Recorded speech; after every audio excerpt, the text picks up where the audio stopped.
গণঅভ্যুত্থানের icon Abu সাইদের স্মৃতি রক্ষায় নানা উদ্যোগের অগ্রগতি নেই সহযোদ্ধাদের ক্ষোভ। প্রকল্প দ্রুত দৃশ্যমান করার আশ্বাস বেরোবি উপাচার্যের।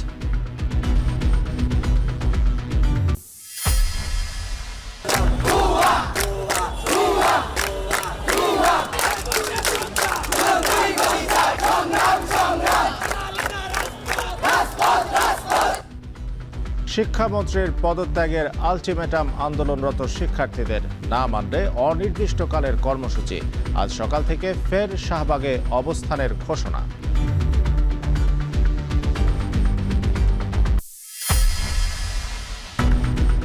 রাজধানীর জলাবদ্ধতা নিরসনে নির্মিত স্লুইস গেটগুলোর অধিকাংশই অচল, অকার্যকর বেশিরভাগ পাম্পিং মেশিন। এড়িয়ে গেছে উত্তর সিটি, সচলের আশ্বাস দক্ষিণের।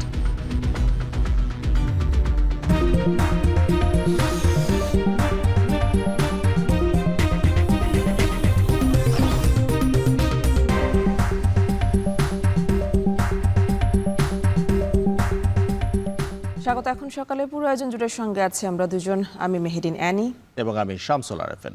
২৪-এর গণ অভ্যুত্থানের শহীদদের স্মরণে আজ সারা দেশে পালিত হচ্ছে জুলাই শহীদ দিবস। এই দিনে ফ্যাসিবাদ বিরোধী আন্দোলনে রংপুরে পুলিশের গুলিতে বেগম রোকেয়া বিশ্ববিদ্যালয়ের শিক্ষার্থী আবু সাইদ, চট্টগ্রামে কলেজ শিক্ষার্থী মোহাম্মদ ওয়াসিম আকরাম সহ কমপক্ষে ৬ জন শহীদ হয়েছিলেন। ২০২৪ সালের জুলাই মাসে শান্তিপূর্ণ কোটা বিরোধী আন্দোলনের শুরুর দিনগুলোতে পুলিশ, যুবলীগ, ছাত্রলীগের অতর্কিত হামলায় অগ্নিগর্ভ হয়ে ওঠে ঢাকা সহ সারা দেশের রাজপথ। জোরালো হয় শিক্ষার্থীদের আন্দোলন। ক্ষুব্ধ শিক্ষার্থীরা তখন অন্যান্য দাবি নিয়েও মাঠে নামেন। তাদের সঙ্গে যোগ দেন দেশের অন্যান্য সাধারণ মানুষও। তবে এই আন্দোলনে প্রথম রক্তাক্ত দিনের সাক্ষী হয় রংপুরের মাটি। সেখানে স্বৈরাচারের পুলিশের সামনে বুক চিতিয়ে অসীম সাহস নিয়ে দাঁড়িয়ে যান বেগম রোকেয়া বিশ্ববিদ্যালয়ের শিক্ষার্থী আবু সাইদ। তবে স্বৈরাচারের রাইফেল সেই বুকেই প্রথম গুলি ছোড়ে, সেখানেই লুটিয়ে পড়ে আবু সাইদ। এরপরেই জুলাই শহীদের প্রথম কাতারে নাম লেখান আবু সাইদ। এদিন আবু সাইদের পাশাপাশি চট্টগ্রামে কলেজ শিক্ষার্থী মোহাম্মদ ওয়াসিম আকরাম সহ কমপক্ষে ৬ জন শহীদ হয়েছিলেন, যাদের আত্মত্যাগের ধারাবাহিকতায় ক্ষমতা ছাড়তে বাধ্য হয় তৎকালীন আওয়ামী লীগ সরকার। ভারতে পলায়ন করেন তৎকালীন প্রধানমন্ত্রী শেখ হাসিনা।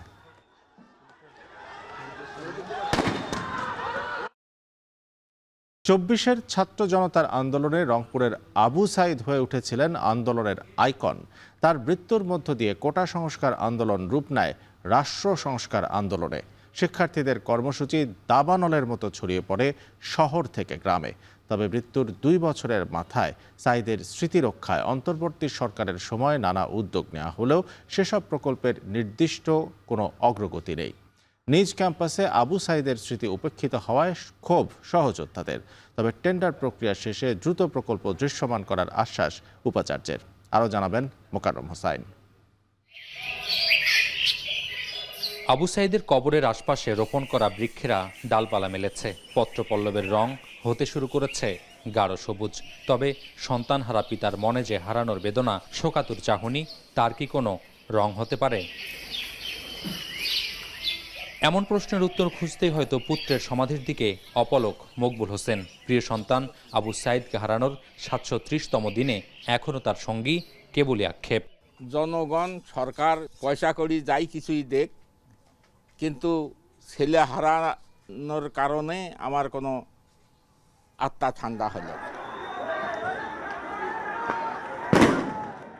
জীবন বিলিয়ে কোটা সংস্কার আন্দোলন থেকে রাষ্ট্র সংস্কার আন্দোলনের প্রেরণা রংপুরের বেগম রোকেয়া বিশ্ববিদ্যালয়ের শিক্ষার্থী আবু সাইদ হয়ে উঠেছিলেন জুলাই আন্দোলনের ফিনিক্স পাখি।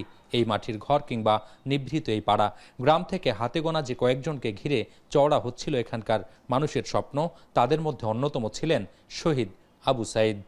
আমার হলো চল গেছে হোক, যে আমার চল সবার আছে, সবার স্বপ্ন পূরণ হচ্ছে, আমার ছেলে দুনিয়াতে নাই, এটাই আমার দুঃখ। আমরা চাই জুলাইয়ের সকল শক্তি একত্রিত হয়ে বাংলাদেশের মানুষের সামাজিক, রাজনৈতিক, অর্থনৈতিক অধিকার রক্ষার জন্য একসাথে কাজ করুক, এটাই আমাদের প্রত্যাশা। ছাত্র জনতার অভ্যুত্থানে আওয়ামী সরকারের পতন এবং শেখ হাসিনার পলায়নের পর অন্তর্বর্তী সরকারের 18 মাসে আবু সাইদের সমাধিতে পরিদর্শন কিংবা পরিবারের সঙ্গে সাক্ষাৎ যেন ছিল বিভিন্ন রাজনৈতিক দল এবং আমলা কিংবা সাংবিধানিক পদে থাকাদের অলিখিত নিয়ম। তবে জুলাই অভ্যুত্থানের 2 বছর পূর্তিতেই সেই স্মৃতি অনেকখানি ফিকে হতে শুরু করেছে। এমন অনেকগুলো আক্ষেপের বাস্তবতা পুঁজি করে আবু সাঈদের খুনিদের ফাঁসির রায় কার্যকরের জন্য অপেক্ষা করছে তার পরিবার। একই সঙ্গে আবু সাঈদের স্মৃতি রক্ষায় তার নিজ শিক্ষা প্রতিষ্ঠানের যে প্রতিশ্রুতির ফুলঝুরি, সেই প্রকল্পগুলোরও নেই দৃশ্যমান তেমন কোনো অগ্রগতি। এদিকে আবু সাঈদের স্মৃতি বিজড়িত বিদ্যায়তন রংপুরের বেগম রোকেয়া বিশ্ববিদ্যালয়ে তার নামে যে স্থাপনা হবার কথা ছিল, সেগুলোর নেই দৃশ্যমান কোনো অগ্রগতি। বিশ্ববিদ্যালয়ের যেই ফটকে পুলিশের গুলিতে নিহত হয়েছেন শহীদ আবু সাঈদ, সেখানে নির্মাণ হবার কথা ছিল দৃষ্টিনন্দন তোরণ ও জাদুঘর। ভিত্তিপ্রস্তর স্থাপন হবার বছর পেরুলেও এখনও শুরুই হয়নি কাজ। হল নির্মাণের ঘোষণা হলেও আটকে আছে প্রতিশ্রুতির ফাইলে। আড়ম্বরপূর্ণ আয়োজনে বইমেলা হবার কথা থাকলেও দ্বিতীয় বর্ষে এসেই ফিকে হয়ে যায় সেই আয়োজনও। নিজ ক্যাম্পাসে আবু সাঈদের স্মৃতি উপেক্ষিত হওয়ায় ক্ষোভ সহযোদ্ধাদের। এমনিতেই উত্তরবঙ্গ তথা রংপুর চরম বৈষম্যের শিকার। যিনি বৈষম্যের বিরুদ্ধে এভাবেই বুক চিতিয়ে দাঁড়িয়ে গেলেন, তার সাথেই এ ধরনের তাকেই উপেক্ষিত করা হচ্ছে, এটি আসলে কোনোভাবেই কাম্য নয়। বর্তমান সরকার বেশি দিন হয় নাই, খুব 3 মাস থেকে 4 মাস হয়েছে। তো আমরা তাদের প্রতি এটা আশ্বাস রাখি, তারা দ্রুততম সময়ে এটা কাজগুলা করবে এবং আমাদের বিশ্ববিদ্যালয়ে আবু সাঈদের যে স্মৃতিটা রক্ষা করবে। তবে এমন দাবির সঙ্গে দ্বিমত বেগম রোকেয়ার উপাচার্যের। অন্তর্বর্তী সরকারের সময় নেয়া প্রকল্পের দরপত্র প্রক্রিয়া, প্রকল্প বাস্তবায়নে সরকারের একাধিক সংস্থার সংশ্লিষ্টতাকে বাস্তবায়নের দীর্ঘসূত্রিতার কারণ বলছেন তিনি। এছাড়া আবু সাঈদ হত্যার দায়ে আন্তর্জাতিক অপরাধ ট্রাইব্যুনালে দণ্ডিত বিশ্ববিদ্যালয়ের শিক্ষক, কর্মকর্তা কর্মচারীদের বহিষ্কার করা হয়েছে জানিয়ে আবু সাঈদের স্মৃতি বিজড়িত প্রকল্প দ্রুত বাস্তবায়নের আশ্বাস উপাচার্যের। প্রশাসনিক যে স্টেপগুলো আছে, স্টেপগুলো আমাদের ওভারকাম করার জন্য বিশ্ববিদ্যালয় প্রশাসনের কোনো দায়বদ্ধতা না। এই বিশ্ববিদ্যালয় প্রশাসন এটা সবসময় তাদেরকে দাবি করতেছে, ইউজিসিকে, শিক্ষা মন্ত্রণালয়কে, যথাযথ কর্তৃপক্ষকে। 2024-এর 16 জুলাই কোটা সংস্কার আন্দোলন চলাকালে জীবন উৎসর্গের মধ্য দিয়ে আবু সাঈদ হয়ে ওঠেন আন্দোলনের প্রতীক। দেশের গণ্ডি পেরিয়ে আন্তর্জাতিক অঙ্গনে বহুল আলোচিত আবু সাঈদের ত্যাগ পরবর্তী প্রজন্মকে শানিত করবে জানিয়ে শহীদ আবু সাঈদের স্মৃতি রক্ষায় সামাজিক ও রাষ্ট্রীয় উদ্যোগের দাবি সহযোদ্ধাদের। মোকাররম হোসাইন, এখন, রংপুর। ঐতিহাসিক জুলাই শহীদ দিবসে শহীদদের প্রতি গভীর শ্রদ্ধা জানিয়েছেন প্রধানমন্ত্রী তারেক রহমান। তাদের ত্যাগের বিনিময়ে দেশের সর্বক্ষেত্রে গণতন্ত্রকে প্রাতিষ্ঠানিক রূপ দেওয়ার অঙ্গীকার করেন তিনি। নিজের ফেসবুকে এক পোস্টে প্রধানমন্ত্রী 6 শহীদের কথা স্মরণ করে লিখেন, জুলাইয়ের গণঅভ্যুত্থান শুধু একটি আন্দোলনই ছিল না, এটি ছিল দীর্ঘ 1.5 দশক ধরে জনগণের উপর চাপিয়ে দেওয়া ফ্যাসিবাদ, প্রাতিষ্ঠানিক দুর্নীতি, লুণ্ঠন, গুম, খুন, দমনপীড়ন এবং ভোটাধিকার হরণের বিরুদ্ধে সমগ্র জাতির ঐক্যবদ্ধ প্রতিরোধ। সেই আত্মত্যাগ ও সংগ্রামের শক্তিতেই বাংলাদেশের মানুষ গণতান্ত্রিক আকাঙ্ক্ষাকে নতুন করে প্রতিষ্ঠার সুযোগ লাভ করেছে। ঐতিহাসিক সেই গণঅভ্যুত্থানের শহীদদের পবিত্র আত্মত্যাগের মর্যাদা রক্ষায় সরকার দৃঢ় প্রতিজ্ঞ বলেও জানান তিনি।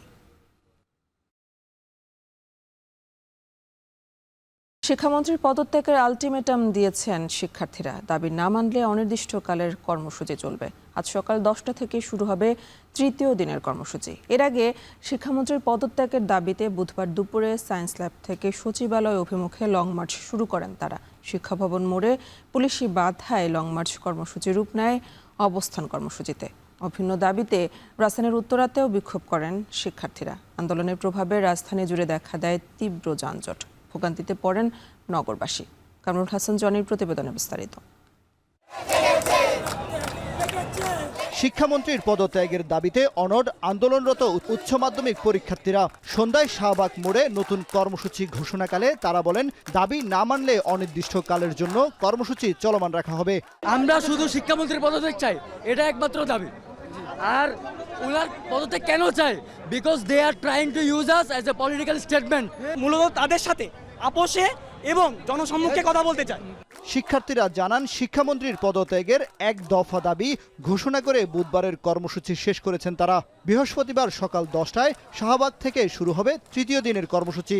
আমাদের আজকের কর্মসূচিতে এখানে স্থগিত যাবে এবং আমাদের লাস্ট আলটিমেটাম 10টা পর্যন্ত।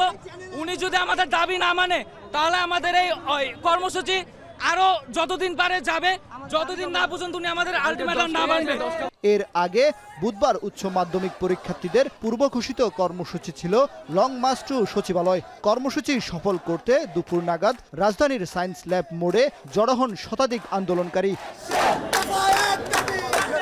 সড়ক অবরোধ করে ঘণ্টাখানেক বিক্ষোভ করেন তারা। আমরা তাদের মতো অটোপাস চাই না, এটা আমাদের সবথেকে বড় ভুল। আমরা পড়ছি, আমরা চাইতেছি সুষ্ঠুভাবে পরীক্ষা দিতে, কিন্তু এটাকে ওনারা উল্টাপাল্টা ভাবে এটাকে বাই করতেছে কি আমরা কি অটোপাস চাইতেছি। আমাদের পরীক্ষা 2 দিন পিছানো লাগবে, আমরা শিক্ষামন্ত্রীর পদত্যাগ চাই, এটা হচ্ছে আমাদের দাবি। কিছু পরে সচিবালয় অভিমুখে লং মার্চ শুরু করেন তারা।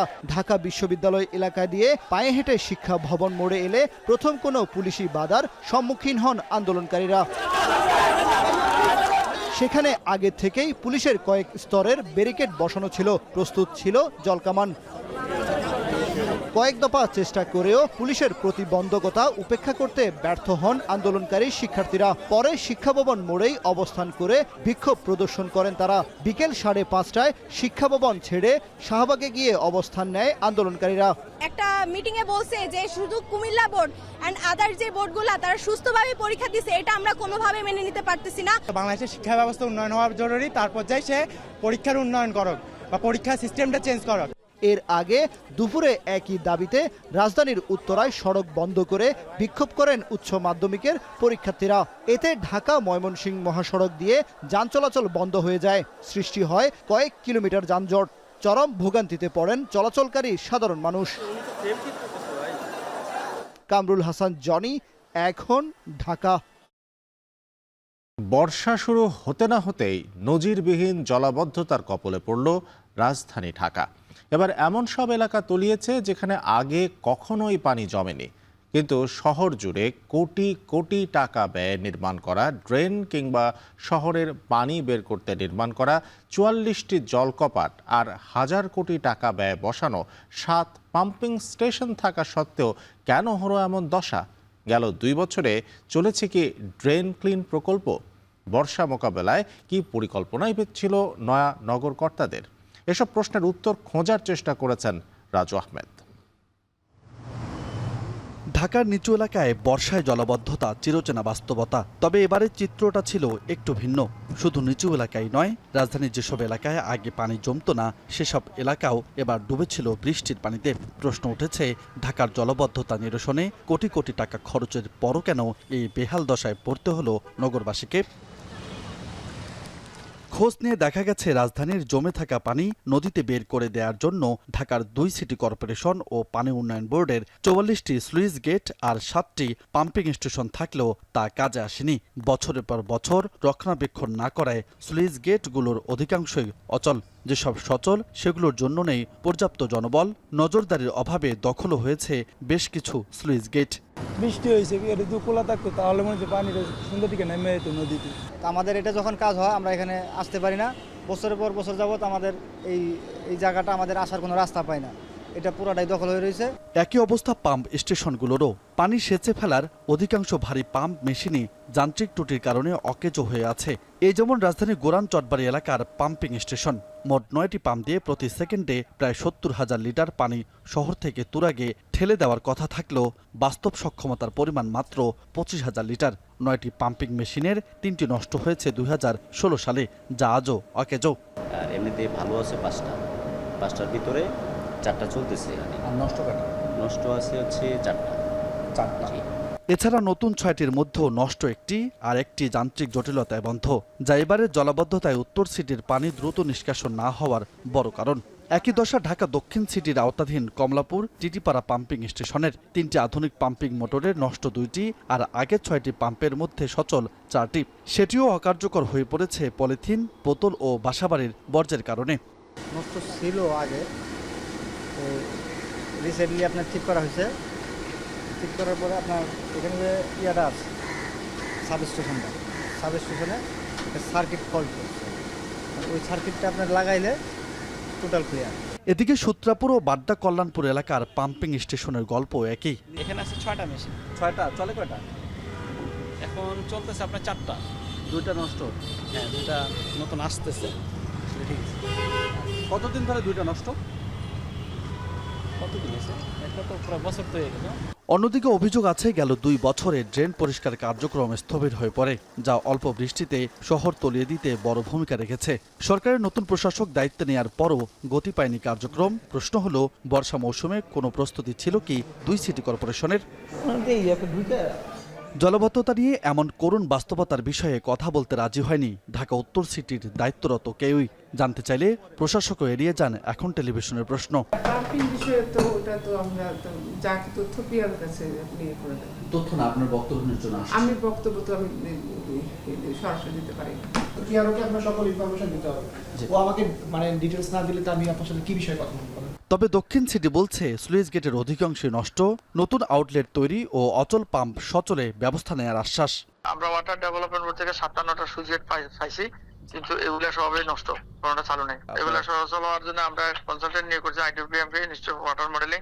তারা ফিজিক্যালি ভিজিট করছে, ভিজিট করে একটা রিপোর্ট দিছে আর কি। এখন এগুলো আমরা ঠিক করতে হবে আর কি। জনবল সংকট, দায়িত্ব অবহেলায় এই বর্ষায় নগর কি আবারও রূপ নেবে বুড়িগঙ্গায়, নাকি কোটি মানুষের ভোগান্তির আহাজারিতে হুঁশ ফিরবে উদাসীন নগরকর্তাদের, সেটি এখন দেখার অপেক্ষা। রাজু আহমেদ, এখন, ঢাকা। পানি নেমেছে কিন্তু শেষ হয়নি কক্সবাজারের মানুষের দুর্ভোগ। 1 সপ্তাহের ভয়াবহ বন্যা রেখে গেছে ধ্বংসস্তূপ, কান্না আর অনিশ্চয়তার দীর্ঘছাপ। এখন শুধু ত্রাণ নয়, দ্রুত পুনর্বাসন, কৃষি ও মৎস্য খাতে ক্ষতিপূরণ এবং স্বাভাবিক জীবনে ফেরার কার্যকর উদ্যোগই জেলার মানুষের সবচেয়ে বড় প্রত্যাশা। মোহাম্মদ মুর্শিদের প্রতিবেদন, ছবি তুলেছেন মোহাম্মদ রাসেল। কক্সবাজারে বানের জলে ভেসে গেছে হাজারো মানুষের স্বপ্ন। বন্যার পানি নামতে শুরু করলেও এখন স্পষ্ট হয়ে উঠছে ভয়াবহ ধ্বংসযজ্ঞের চিত্র। কোথাও ভেঙেছে সড়ক, সেতু ও কালভার্ট, কোথাও তলিয়ে নষ্ট হয় বিস্তীর্ণ ফসলি জমি ও মাছের ঘের। ঘরবাড়ি হারিয়ে অনেক পরিবার এখনও মানবেতর জীবনযাপন করছে। দুর্গত মানুষের অভিযোগ, খাদ্য, বিশুদ্ধ পানি ও প্রয়োজনীয় ওষুধের সংকট কাটেনি এখনও। এদিকে সরকারি ও বেসরকারি উদ্যোগে ত্রাণ কার্যক্রম শুরু হলেও জেলার বিভিন্ন দুর্গত এলাকায় এখনও ত্রাণের জন্য হাহাকার চলছে। প্রয়োজনীয় সহায়তা থেকে বঞ্চিত থাকার অভিযোগ করে অনেক ক্ষতিগ্রস্ত পরিবার। যদিও ত্রাণ বিতরণ অব্যাহত রয়েছে, তবে সুষম ও কার্যকর বন্টন নিয়ে স্থানীয়দের মধ্যে দেখা দিয়েছে নানা প্রশ্ন ও অসন্তোষ। নেতাদের নেতার দিয়ে নেতা এখানে যে গরমা 5 জন আছে, 5 জনের 5 দিয়ে অন্ধ ভাষা আছে, হদ্দত আছে, আর আল্লাহ বচন না ভাই বুড়াই ভাই আর এখন একখানা করে সামনে যাইতেছে, আর ডাক্কা মারি পহলে ফেলাই দিয়ে। এখন ক্ষতিগ্রস্ত কৃষক ও স্থানীয়রা জানায়, বন্যায় তাদের ফসলি জমি, বসতভিটা, রাস্তাঘাট এবং মাছের ঘের মারাত্মকভাবে ক্ষতিগ্রস্ত হয়েছে। দ্রুত সরকারি সহায়তা ও পুনর্বাসনের দাবি জানিয়ে তারা বলেন, প্রয়োজনীয় সহযোগিতা পেলে আবারও ঘুরে দাঁড়ানো সম্ভব। বীজ ধান, হরমিশাক, এগুলো আমাদের সব কিছু একেবারে বন্যার পানি ডুবে গেছে। জমিনের দা জ্বালাদার বাং এরা সব খালো মাদুল লামি গেছে। বাসাবাড়ি, অনেকের খামার নষ্ট হয়ে গেছে, অনেকের মনে করেন যে দোকানপাট নষ্ট হয়ে গেছে।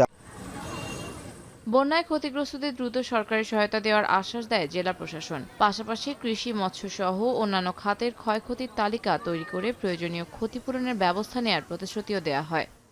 মূলত এই মুহূর্তে অমাবস্যার সময় সমুদ্রের পানি স্ফীত থাকে, আপনারা জানেন, যেটাকে তেজ কটাল বলা হয়, যার ফলে পানিটা নামতে সময় লাগতেছে। এই পানিটা নেমে গেলে আসলে সকল দপ্তর সংস্থার পক্ষ থেকে দ্রুত অ্যাসেসমেন্ট করাটা সুবিধা হবে। ত্রাণের কোথাও সংকট নাই, বিভিন্ন সরকারি দপ্তর, তারপরে বিভিন্ন NGO, স্বেচ্ছাসেবক, একটু আগে আমাদের কাছে চেম্বারের প্রতিনিধি আসছিলেন, হোটেল মোটেল মালিক সমিতি, তারা সব সংগঠনের পক্ষ থেকে, স্বেচ্ছাসেবী সংগঠন, ব্যক্তি পর্যায়ে পর্যন্ত ত্রাণ দেওয়া হচ্ছে। জেলা প্রশাসনের প্রাথমিক হিসাব অনুযায়ী সাম্প্রতিক বন্যা ও পাহাড় ধসে প্রাণহানির সংখ্যা বেড়ে দাঁড়িয়েছে 32 জনে। দুর্যোগে ক্ষতিগ্রস্ত হয় 4000 হেক্টর কৃষিজমি, 1613টি বসতবাড়ি এবং 30টি শিক্ষা প্রতিষ্ঠান। জেলা প্রশাসনের প্রাথমিক ক্ষয়ক্ষতির হিসাবে বসতবাড়ি, কৃষি, মৎস্য, সড়ক, সেতু, কালভার্ট, বেড়িবাঁধ সহ 7টি খাতে মোট ক্ষতির পরিমাণ নির্ধারণ করা হয়েছে প্রায় 890 কোটি টাকা। এখন কক্সবাজার। কার্পেটিং হবে, এই আশ্বাসে ডাকা হলো উদ্বোধনী অনুষ্ঠান। মিষ্টিমুখ করাতে খাওয়ানো হলো জিলাপি।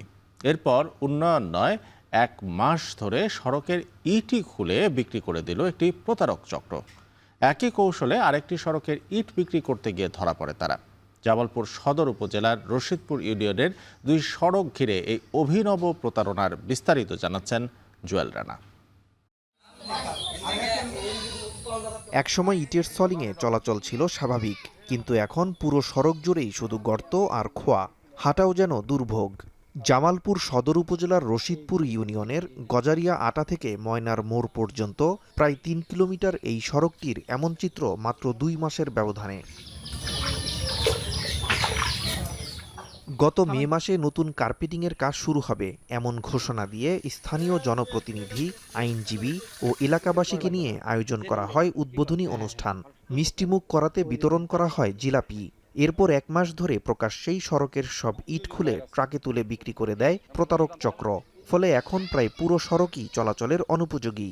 দ্রুত সড়কটি পুনর্নির্মাণের দাবি জানিয়েছেন স্থানীয়রা। প্রত্যেক সাইডে 2 ফুট করে কার্পেটিং 12 ফিট করে হবে, রাস্তা হবে। এই সরকারের কাছে আমরা একটাই দাবি, রাস্তাটা হোক। গজারিয়া আটা গ্রামের ঘটনায় সফল হওয়ার পর একই কৌশলে গত 16 জুন চাঁদপুর এলাকার আরেকটি সড়কের ইট খুলে বিক্রির চেষ্টা করে চক্রটি। তবে এবার স্থানীয়দের সন্দেহ হলে তারা কাজ বন্ধ করে দেন। প্রকল্পের বৈধ কাগজপত্র দেখাতে না পারায় মূল হোতা মান্নান সহ 11 জনকে আটক করে পুলিশের হাতে তুলে দেওয়া হয়। আমি একটু ইট তুলতে একটু বলছিলাম, দেখি আমার মারার নাকি আসছিল। আগে ইট বিছে না সিলভানকে দেখছি, এই ইট তুলে বেঁচে খাইছে। উদ্বোধনী অনুষ্ঠানে উপস্থিত জনপ্রতিনিধিরাও বলছেন তারাও প্রতারণার শিকার হয়েছেন। সরকারি উন্নয়ন প্রকল্পের কাজ মনে করেই অনুষ্ঠানে অংশ নিয়েছিলেন। পরে প্রতারণার বিষয়টি জানতে পেরে অভিযুক্তদের আটকে পুলিশের কাছে সোপর্দ করা হয়। রাস্তার ইটগুলো যে আমাদের সকলের সম্মুখে আমাদেরকে ধোঁকা দিয়ে তুলে নিয়ে বিক্রি করে দেওয়া হচ্ছে কিংবা আমাদের সাথে প্রতারণা করতেছে, এটা আমরা আগে আদৌ বুঝিনি। এদিকে সড়ক দুটি এলজিইডির আওতাভুক্ত হলেও সেখানে নতুন কোনো কার্পেটিং প্রকল্প অনুমোদনের তথ্য নেই বলে জানিয়েছে সংস্থাটি। উপজেলা প্রশাসন জানিয়েছে একটি সড়ক ইতোমধ্যে আংশিক সংস্কার করা হয়েছে, অন্যটিও দ্রুত সংস্কারের উদ্যোগ নেওয়া হবে। এই রাস্তাগুলো খুব দ্রুত গতিতে সংস্কারের ব্যবস্থা নেওয়া হয়েছে। অলরেডি একটা রাস্তা কিছুটা হলেও পুনঃসংস্কার করা হয়েছে এবং বাকিগুলো করার প্রয়োজনীয় পদক্ষেপ নেওয়া হচ্ছে। এলজিইডির চলমান কোনো প্রকল্প চলমান নাই। পরবর্তীতে আমরা সরজমিনে পরিদর্শন করে প্রকল্প গ্রহণের ব্যবস্থা নেব। এর দ্বারা এলাকার সাধারণ মানুষের দুঃখ দুর্দশা লাভ করে।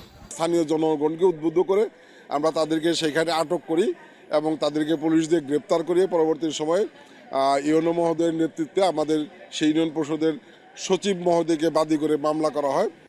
প্রাথমিক হিসাবে দুটি সড়ক থেকে অন্তত 26 লাখ টাকার বেশি মূল্যের ইট বিক্রি করেছে প্রতারক চক্র। স্থানীয়দের দাবি, অভিযুক্তদের দৃষ্টান্তমূলক শাস্তির পাশাপাশি দ্রুত এই সড়ক পুনর্নির্মাণ করে জনদুর্ভোগের অবসান ঘটাতে হবে। এখন জামালপুর। নওগাঁয় পাইকারি বাজারে সবজির সরবরাহ কমেছে। এতে কেজি প্রতি সবজির দাম বেড়েছে 5 থেকে 10 টাকা পর্যন্ত। এদিকে যশোরে বেড়েছে সব ধরনের মাছের দাম। সপ্তাহ ব্যবধানে মাছের দাম প্রতি কেজি বেড়েছে 5 থেকে 10 টাকা পর্যন্ত। আর এ নিয়ে বিস্তারিত জানাতে নওগাঁ পৌর পাইকারি সবজি বাজার থেকে যুক্ত আছেন আব্বাস সালে এবং যশোর থেকে যুক্ত আছেন সহকর্মী রিপন হোসেন। শুরুতে চলে যাব আব্বাসের কাছে। আব্বাস, জানাবেন কোন সবজির দাম কেমন বেড়েছে আর দাম বাড়ায় ক্রেতা বিক্রেতাদের প্রতিক্রিয়া কি?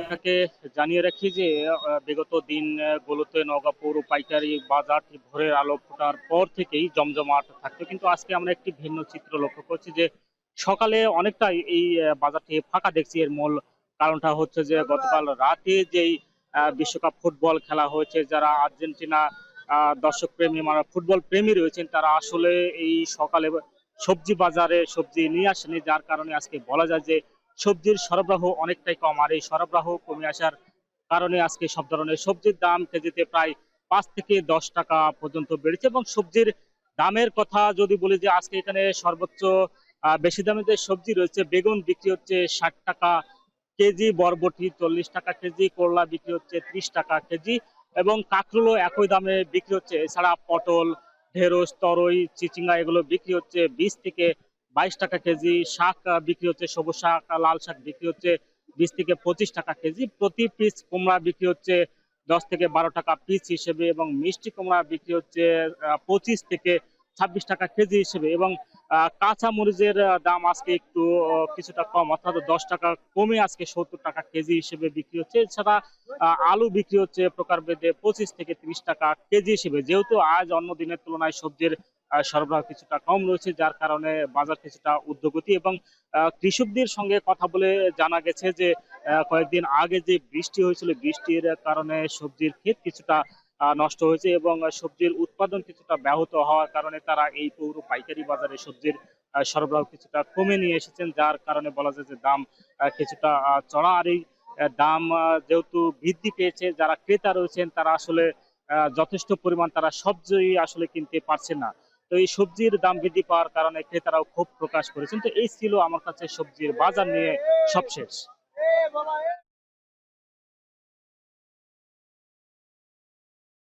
সবজির বাজারের পর এবার চলে যাব মাছের বাজারের খবর জানতে যশোরের রিপনের কাছে।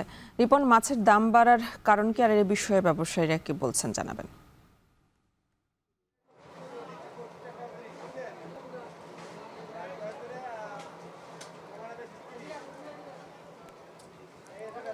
সহকর্মী যেমনটি বলছিলেন যে সবজির দাম বৃদ্ধি পেয়েছে, তার পাশাপাশি কিন্তু আমরা দেখেছি যে মাছের দামও বৃদ্ধি পেয়েছে। আজকের বাজারে আমরা দেখছি যে পাইকারি বাজারে পাঙ্গাস যে মাছটি রয়েছে সেটি 200 টাকা থেকে প্রকারভেদে 220 টাকা পর্যন্ত বিক্রি হচ্ছে। আর রুই মাছ রয়েছে সেটি বিক্রি হচ্ছে 320 টাকা থেকে 350 টাকা পর্যন্ত। এটি খুচরা বাজারে আমরা দেখেছি বিক্রি হচ্ছে। আর কাতল মাছ বিক্রি হচ্ছে 350 টাকা থেকে 380 টাকা। পাবদা বিক্রি হচ্ছে 400 টাকা থেকে 450 টাকা। তেলাপিয়া যে মাছটি রয়েছে সেটি বিক্রি হচ্ছে 210 টাকা থেকে 240 টাকা। ট্যাংরা মাছ বিক্রি হচ্ছে 600 টাকা থেকে 650 টাকা। এগুলো চাষের মাছ। এবং চাষের কই বিক্রি হচ্ছে 280 টাকা। শিং মাছ বিক্রি হচ্ছে 400 টাকা থেকে 450 টাকা। শোল মাছ বিক্রি হচ্ছে 600 টাকা থেকে 700 টাকা। আর চিংড়ি যে মাছটি রয়েছে সেটি 600 টাকা থেকে 800 টাকা কেজি বিক্রি হচ্ছে। আমরা বাজার ঘুরে দেখেছি যে মাছের সরবরাহ কিছুটা কম রয়েছে। ব্যবসায়ী যারা রয়েছেন তারা যেটি বলছেন যে মাছের দাম বৃদ্ধির কারণ হচ্ছে বাজারে যে সরবরাহ সেটি কম রয়েছে এবং মাছের যে খাদ্যের দাম সেটি কিন্তু বৃদ্ধি পেয়েছে। পাশাপাশি এই সময়টায় বৃষ্টি হয়েছে, বৃষ্টির কারণে যে নদ নদী খালবিল রয়েছে সেটি কিন্তু তলিয়ে রয়েছে। সেখান থেকে যে চাষের যে মাছগুলো সেটি ধরতে যেমন সমস্যা হচ্ছে, অন্য স্থানে যে মাছগুলো হয়ে থাকে সেখান থেকেও মাছ ধরতে সমস্যা হচ্ছে। সে কারণে পানি বৃদ্ধি পেয়েছে, সে কারণে সরবরাহটাই কম রয়েছে, মাছের বাজারে দাম বৃদ্ধি পেয়েছে। তবে যারা ভোক্তা রয়েছেন তারা কিন্তু বলছেন যে ব্যবসার যে সিন্ডিকেট সেই সিন্ডিকেটের কারণে প্রতিনিয়ত মাছের দাম বৃদ্ধি পেয়ে থাকে। সে কারণে মাছের বাজারে যে অভিযান সেটি যদি পরিচালিত হতো, ভোক্তা অভিযান, তাহলে হয়তো মাছের দাম নিয়ন্ত্রণ থাকতো। প্রতিনিয়ত কিন্তু মাছের দাম বৃদ্ধি পাচ্ছে, আমরা এমনটি দেখছি। এর আগে আমরা দেখেছি যে বাজারে মাছের দাম বৃদ্ধি পেয়েছিল, গত সপ্তাহের তুলনায় এই সপ্তাহে আরও বেশি বৃদ্ধি পেয়েছে। যদিও সবজির ক্ষেত নষ্ট হওয়ার কারণে মাছের দিকে একটু চাহিদা বৃদ্ধি পেয়েছে, তবে বাজারে সরবরাহ কিন্তু কম রয়েছে, এমনটি বলছেন যারা ব্যবসায়ী রয়েছেন। তারা বলছেন যে সরবরাহ বাড়লেই মাছের দাম বৃদ্ধি পাবে। এছাড়া অন্যান্য যে মাছ রয়েছে, বিশেষ করে ইলিশ মাছ সহ যে অন্যান্য যে সামুদ্রিক মাছ রয়েছে সেটি সরবরাহ কিন্তু কম রয়েছে। আর দেশীয় যে মাছ রয়েছে সেই দেশি মাছ সরবরাহ কম রয়েছে। পাশাপাশি যে চাষের মাছ সেটিও কম হচ্ছে, সে কারণে মাছের দামটি বৃদ্ধি পেয়েছে বলে জানিয়েছেন ব্যবসায়ী। এই ছিল আমার কাছে এখান থেকে মাছের বাজারের খবর। আনি বই মানুষের জ্ঞান চর্চা, সৃজনশীলতা ও মনন বিকাশের অন্যতম মাধ্যম। সেই বই পড়ার অভ্যাস গড়ে তুলতেই দেশের বিভিন্ন জেলায় গড়ে তোলা হয়েছে সরকারি গণগ্রন্থাগার। কিন্তু অবকাঠামোগত উন্নয়ন হলেও অনেক গ্রন্থাগারেই বাড়ছে না পাঠকের উপস্থিতি। কুষ্টিয়ার একমাত্র সরকারি গণগ্রন্থাগারের চিত্রও তেমনই। আধুনিক ভবন, সমৃদ্ধ বইয়ের সংগ্রহ এবং প্রয়োজনীয় সব সুবিধা থাকলেও পাঠক শূন্যতায় খুঁড়িয়ে চলছে গ্রন্থাগারটি। কেন কমছে পাঠক, আর সংকট কাটাতে কী উদ্যোগ নেওয়া হচ্ছে, জানাচ্ছেন মেজবাউদ্দিন পলাশ। জ্ঞানচর্চার অন্যতম কেন্দ্র হওয়ার কথা ছিল এই সরকারি গণগ্রন্থাগারের। আধুনিক ভবন, সুসজ্জিত পাঠকক্ষ, শিশু কর্নার, আরামদায়ক বসার ব্যবস্থা, দেশি বিদেশি লেখকদের ৩৬,০০০-এর বেশি বই, কোনো কিছুরই ঘাটতি নেই। রয়েছে স্থানীয় ও জাতীয় 11টি দৈনিক পত্রিকা পড়ার সুযোগও। কিন্তু বাস্তবতা ভিন্ন। বিশাল পাঠকক্ষ জুড়ে নীরবতা, শিশু কর্নারও বেশিরভাগ সময় থাকে ফাঁকা। প্রতিদিন হাতে গোনা কয়েকজন পাঠকই আসেন এখানে।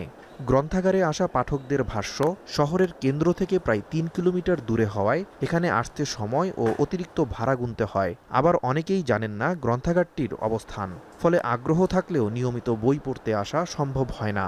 এটা শহর থেকে দূরবর্তী হওয়ায় এখানে অনেকে আসতে পারে না। এখানে আসার জন্য একটা হিউজ কস্ট বেয়ার করা লাগে। এখানে সব ধরনের ফ্যাসিলিটি আছে, এখানে মানে যত ধরনের প্রয়োজন সব কিছু আছে, খালি আমাদের পাঠক নাই। এখানে একটা আধুনিক লাইব্রেরি আছে, এটা আসলে আমাদের শহরের অনেকেই জানে না। শিক্ষার্থীরা এখানে এসে বই পড়তে পারবে বা এখান থেকে বই নিয়ে যেতে পারবে, তাহলে সেটি আমাদের শিক্ষার্থীদের জন্য, আমাদের ভবিষ্যতের জন্য আরও অনেক বেশি ভালো হয়। পাঠক সংকটের বিষয়টি স্বীকার করেছে গ্রন্থাগার কর্তৃপক্ষও। তাদের দাবি, শিক্ষা প্রতিষ্ঠানে নিয়মিত প্রচারণা, পাঠাভ্যাস গড়ে তোলার উদ্যোগ এবং ভ্রাম্যমাণ লাইব্রেরি কার্যক্রম আরও সক্রিয় করার মাধ্যমে পাঠক বাড়ানোর চেষ্টা চলছে। টোটাল এই কুষ্টিয়া শহরের মধ্যে বেশ কিছু, এই শহরের আশেপাশে আর কি, বেশ কিছু স্কুলকে আমরা কানেক্ট করে যে তারা যেন আমার এখানে আসতে পারে। আমরা তো তাদের কাছে গেলামই, তারা আমাদের কাছে যেন আসতে পারে সেই ব্যবস্থাও আমরা করেছিলাম এবং তারা এসেছিল, স্বতঃস্ফূর্ত অংশগ্রহণ ছিল, অনেক অংশগ্রহণ ছিল। জেলা প্রশাসনের পর্যবেক্ষণ, স্মার্টফোন ও সামাজিক যোগাযোগ মাধ্যমের প্রতি অতিরিক্ত নির্ভরশীলতার কারণে বই পড়া থেকে দূরে সরে যাচ্ছে তরুণ প্রজন্ম। এ প্রবণতা বদলাতে শিক্ষা প্রতিষ্ঠান ভিত্তিক পাঠাভ্যাস গড়ে তোলার পাশাপাশি গ্রন্থাগারমুখী কার্যক্রম আরও জোরদার করার কথা জানিয়েছে প্রশাসন। বই পড়া থেকে এবং স্ক্রিন টাইমে বাচ্চাদের সময়টা বেশি ব্যয় করতে, তো সেখান থেকে ফেরত আসার জন্য আমরা বই পড়া কম্পিটিশন নিচ্ছি। আর আমাদের যে জেলা গ্রন্থাগার রয়েছে সেখানে যাতায়াতের একটি চ্যালেঞ্জ রয়েছে, তো আমরা ইতিমধ্যে ওখানে হারজমের মাধ্যমে যাতায়াতের সুব্যবস্থা করার পরিকল্পনা নিয়েছি। শুধু আধুনিক ভবন নয়, বইয়ের প্রতি মানুষের আগ্রহ ফিরিয়ে আনতে প্রয়োজন কার্যকর প্রচারণা, সহজ যাতায়াতের ব্যবস্থা এবং নিয়মিত পাঠাভ্যাস গড়ে তোলার উদ্যোগ। সংশ্লিষ্টদের প্রত্যাশা, তবেই জ্ঞানচর্চার এই কেন্দ্র ফিরে পাবে তার প্রাণ। এখন কুষ্টিয়া। বন্ধ থাকা মালয়েশিয়ার শ্রমবাজার খোলার সম্ভাবনার মাঝে নতুন নীতির কথা জানালেন দেশটির প্রধানমন্ত্রী আনোয়ার ইব্রাহিম। নতুন কর্মসংস্থানে স্থানীয়দের অগ্রাধিকার দেয়া ও বৈধভাবে অবস্থানরত বিদেশি কর্মীদের সর্বোচ্চ কাজে লাগানোর উপর জোর দেন তিনি। এছাড়াও শ্রমবাজার নিয়ে গড়ে ওঠা সিন্ডিকেটকে আর সুযোগ না দেওয়ার কথাও জানান আনোয়ার ইব্রাহিম। শাহরিয়ার তারাকের প্রতিবেদনে বিস্তারিত। মালয়েশিয়ার অর্থনীতির জন্য বিদেশি কর্মী এখনও অপরিহার্য। তবে নতুন কর্মী আনার আগে দেশটিতে বৈধভাবে অবস্থানরত বিদেশি কর্মীদের কাজে লাগানোর উপর জোর দিচ্ছে সরকার। একই সঙ্গে নতুন কর্মসংস্থানে অগ্রাধিকার দেওয়া হবে স্থানীয়দের। সরকারের এমন পরিকল্পনার কথা জানান মালয়েশিয়ার প্রধানমন্ত্রী নিজেই। মঙ্গলবার জাতীয় সংসদে প্রশ্নোত্তর পর্বে প্রধানমন্ত্রী আনোয়ার ইব্রাহিম বলেন, বহু বছর ধরে বিদেশি কর্মী নিয়োগকে কেন্দ্র করে গড়ে ওঠা সিন্ডিকেট সরকারের জন্য বড় চ্যালেঞ্জ। তাই শ্রমবাজারের চাহিদা, নিরাপত্তা এবং স্বচ্ছতা সবকিছু বিবেচনা নিয়েই নেওয়া হবে ভবিষ্যৎ সিদ্ধান্ত। Kita tahu sindiket pekerja asing pun juga satu hal yang membebankan selama puluhan tahun dan menjadi tempat untuk orang mengaut kekayaan. Jadi sebab itu bagi saya। এছাড়াও প্রধানমন্ত্রী জানান, মানব সম্পদ ও স্বরাষ্ট্র মন্ত্রণালয় যৌথভাবে বিদেশি কর্মীর প্রয়োজনীয়তা পর্যালোচনা করছে। পাশাপাশি আইন ভঙ্গকারী বিদেশি কর্মীদের বিরুদ্ধেও কঠোর ব্যবস্থা অব্যাহত থাকবে। Yang ada permit dan boleh bekerja. Kalau tidak, tindakan tegas harus diambil tanpa kira dia daripada kaum apa, termasuk Rohingya. Keputusan kita dan saya ucap tahniah kepada Immigration KPS। বর্তমানে মালয়েশিয়ায় বিপুল সংখ্যক বিদেশি কর্মী রয়েছেন উল্লেখ করে আনোয়ার ইব্রাহিম বলেন, নতুন কর্মী আনার আগে দেশে থাকা বৈধ বিদেশি কর্মীদের সর্বোচ্চভাবে কাজে লাগাতে চায় তার সরকার। বাংলাদেশের জন্য মালয়েশিয়ার শ্রমবাজার আবারও চালুর প্রক্রিয়া চলমান থাকায় প্রধানমন্ত্রীর এই বক্তব্য ভবিষ্যতে বিদেশি কর্মী নিয়োগ নীতির ক্ষেত্রে গুরুত্বপূর্ণ ইঙ্গিত হিসেবেই দেখা হচ্ছে। শাহরিয়ার তারেক, এখন মালয়েশিয়া। নতুন দফায় ইরানের কৌশলগত গ্রেটার টুনভ দ্বীপে 90 মিনিটের সাঁড়াশি অভিযান চালিয়েছে যুক্তরাষ্ট্র। হামলায় ইরানের বেশ কয়েকটি সামরিক স্থাপনা গুঁড়িয়ে দেওয়ার দাবি করেছে সেন্টকম। এদিকে যুক্তরাষ্ট্রের সঙ্গে তেহরানের আলোচনায় বসার কোনো পরিকল্পনা নেই বলে সাফ জানিয়েছে ইরানের পররাষ্ট্র মন্ত্রণালয়। আর ট্রাম্পের হুমকির প্রতিক্রিয়ায় জাতীয় ঐক্যের আহ্বান জানিয়েছেন মাসুদ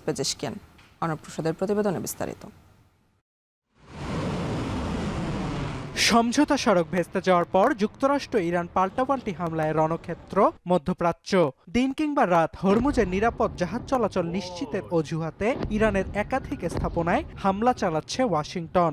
ঝরছে প্রাণ, বাড়ছে পূর্ণাঙ্গ যুদ্ধের শঙ্কা। বুধবার নতুন দফায় হরমুজের প্রবেশদ্বারে অবস্থিত ইরানের কৌশলগতভাবে অত্যন্ত গুরুত্বপূর্ণ গ্রেটার টুম্ব দ্বীপে 90 মিনিটের সাঁড়াশি অভিযান চালায় যুক্তরাষ্ট্র।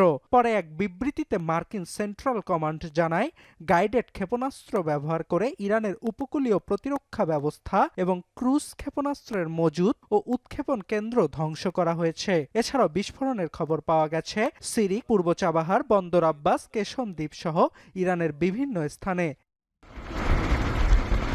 জবাবে বাহরাইন, কুয়েত ও জর্ডানে মার্কিন সামরিক স্থাপনায় পাল্টা হামলার দাবি করেছে আইআরজিসি। এদিকে আলোচনায় না ফিরলে তেহরানের বিদ্যুৎ কেন্দ্র ও সেতুতে ট্রাম্পের হামলার হুঁশিয়ারির প্রতিক্রিয়ায় জাতীয় ঐক্যের আহ্বান জানিয়েছেন ইরানের প্রেসিডেন্ট মাসুদ পেজেশকিয়ান। لفاظیاشون ادامه داره و دارن این کارا رو میکنن ولی بحث اینه که در میدان آیا تونستن به اون اهدافشون برسن। এছাড়াও যুক্তরাষ্ট্রের সঙ্গে তেহরানের নতুন দফায় আলোচনায় বসার কোনো পরিকল্পনা নেই বলে সাফ জানিয়েছেন ইরানের পররাষ্ট্র দপ্তরের মুখপাত্র ইসমাইল বাঘাই। অর্ণব প্রসাদ, এখন বিশ্ব। 11 বছরের শিশুকে ধর্ষণ ও হত্যার ঘটনায় আবারও আলোচনায় ভারতের যৌন সহিংসতা ইস্যু। পশ্চিমবঙ্গে ক্ষমতায় আসার কয়েক মাসের মাথায় এ ঘটনায় সমালোচনায় বিদ্ধ প্রধানমন্ত্রী নরেন্দ্র মোদীর সরকার। সমাজের গভীরে পৌঁছানো পুরুষতান্ত্রিকতা, নারী বিদ্বেষ, বর্ণবৈষম্য আর বিলম্বিত বিচার প্রক্রিয়ার কারণে অপরাধীরা দিন দিন আরও বেপরোয়া হয়ে উঠছে, এমন অভিযোগ অধিকার কর্মীদের। বিস্তারিত জানাচ্ছেন নুসহাত কামাল। ভারতের পশ্চিমবঙ্গের বারুইপুর বাজার স্থানীয়দের নিত্য আসা যাওয়ায় ব্যস্ত এ বাজার থেকেই গেল 4 জুলাই সন্ধ্যায় দুর্বৃত্তরা অপহরণ করে 11 বছরের এক শিশুকে। ধর্ষণের পর মেয়েটিকে ফেলে যাওয়া হয় পুকুরে। তখনও প্রাণ ছিল ছোট্ট শরীরে। এ ঘটনায় স্তম্ভিত বারুইপুরবাসীর মধ্যে রয়েছে শিশুটির 46 বছর বয়সী বাবা। নিখোঁজের একদিন পর 5 জুলাই ভোরে মেয়ের নিথর দেহ যখন পুকুরের ময়লার স্তূপ থেকে টেনে তোলা হচ্ছিল, নিজের চোখেই দেখেছিলেন আদরের মেয়ের শরীর জুড়ে পৈশাচিকতার ক্ষত স্পষ্ট। স্কুলে আমার মেয়ে পড়তো, আমি চাইছি ওখান থেকে 3 কিলোমিটার পুরো সিসিটিভি লাগিয়ে দিই, যাতে বাচ্চারা সুরক্ষায় ঘরে আসতে পারে, আর কোনো না দ্বিতীয়বার কারোর মায়ের ফোন এরমভাবে খালি হয়। जो घटना घटा है हम लोग के पहले कभी नहीं हुआ है ऐसा घटिया काम। कभी हम लोग सुने थे, देखा नहीं था, लेकिन हम लोग का इधर हो गया। बहुत नीच काम है, निकरजनक काज है, क्या बोले इसके। ভারত জুড়ে যৌন সহিংসতার সবশেষ উদাহরণ বারুইপুরের ঘটনা। দেশটিতে প্রতিদিন পুলিশ পর্যন্ত পৌঁছায় কমপক্ষে 80টি ধর্ষণের ঘটনা, তথ্য জাতীয় অপরাধ রেকর্ড ব্যুরোর। ভুক্তভোগীকেই উল্টো দোষারোপ আর মানহানির প্রবণতা সমাজে বিদ্যমান বলে আরও অনেক ঘটনা পুলিশ পর্যন্ত পৌঁছায় না, অভিযোগ অধিকার কর্মীদের। তাদের মতে সমাজে পুরুষতান্ত্রিকতা ও নারী বিদ্বেষের গভীর শেকড়, পুলিশের জনবল সংকট, বিচার প্রক্রিয়ায় ধীর গতি এবং বেশিরভাগ ক্ষেত্রেই শাস্তি ছাড়াই অপরাধীরা পার পেয়ে যাওয়ায় বেপরোয়া হয়ে উঠছে তারা। Larger social messaging is that, well, it's a crime, but it's not such a serious crime that you put somebody for whole life in jail or you even give capital punishment for that. So that's on the one side. On the other side, that society itself is not really giving the level of respect to the dignity of women. So very easily it can be violated and it doesn't make any difference to anybody. পশ্চিমবঙ্গে ক্ষমতায় আসার কয়েক মাসের মধ্যে বারুইপুরের ঘটনায় সমালোচনায় বিদ্ধ ক্ষমতাসীন বিজেপি সরকার। নির্বাচনের আগে রাজ্যটিতে নারীদের সুরক্ষা ছিল প্রধানমন্ত্রী নরেন্দ্র মোদীর দলটির সর্বপ্রথম প্রতিশ্রুতি। তবে অধিকার কর্মীরা বলছেন, পুরুষতান্ত্রিকতা আর বর্ণবৈষম্যের বিষে জর্জরিত সারা দেশে পুলিশ প্রশাসন আর বিচার বিভাগে লিঙ্গ নিরপেক্ষ ও প্রগতিশীল প্রশাসকের অভাব প্রকট বলে সরকার বদলালেও বদলাচ্ছে না সমাজ। Regime change is not the solution of the problem. We are fighting rape culture, not a particular government. And because we think that the rape culture is embedded in the people. 2024 সালে ধর্ষণের প্রায় 30,000 ঘটনা নথিভুক্ত হয়েছে ভারতে। গত এক দশকের বেশি সময় ধরে শিশুদের বিরুদ্ধে যৌন সহিংসতার ঘটনা বেড়েছে উল্লেখযোগ্য হারে। শিশুদের যৌন সহিংসতা থেকে সুরক্ষা আইনের অধীনে দেশটিতে চলমান মামলার সংখ্যা রেকর্ড প্রায় 70,000। নুজহাত কামাল, এখন বিশ্ব। শেষ করছে এখন সকাল। এখন টেলিভিশন ওয়েবসাইটে দেখতে ভিজিট করুন www.ekhon.tv। ফেসবুকে দেখতে ভিজিট করুন facebook.com/tv.ekhon এবং ইউটিউবে দেখতে ভিজিট করুন youtube.com/c/ekhon tv।